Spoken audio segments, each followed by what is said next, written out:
Bilang mga may tungkulin sa loob ng Iglesia ni Cristo ay tungkulin din namin ang pangangalaga sa aming mga mahal na kapatid. Kaya madaling araw pa lang ay gumising na kami para madalaw ang mga kapatid namin na nakapagpabaya sa aming mga banal na pagkakatipon. Pagkatapos ng ilang minutong pagbiyahe, sa wakas ay narating din namin ang bahay ng aming kapatid na pagdadalawan. Sila pala ang mga kapatid na Puentes kasama ang kanilang mga anak. Dito ay inalam din namin kung bakit sila tumigil sa mga pagsamba. Pagkatapos ay pinayuhan at ginawa ng paraan paano sila muling makakadalo sa mga banal na pagkakatipon. Kani pila edad ani sis?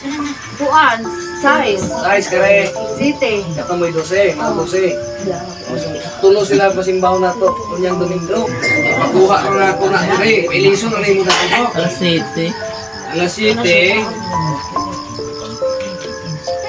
Bisa mga alas 7 dyan. Makuha ako alas 7. Kaya pagkatapos ng ilang mga katanungan ay napagpasyahan ng aming mahal na destinado na kung pwede ay sunduin na lamang sila para maalalayan sapagkat sa katagalan na sila ay tumigil sa pagsamba, nahihiya na rin daw sila na tumungo sa gusaling sambahan. Pero amo kung hindi ka, dako kay ado na kami arputi. Well, ito. Hey guys. Wala ito.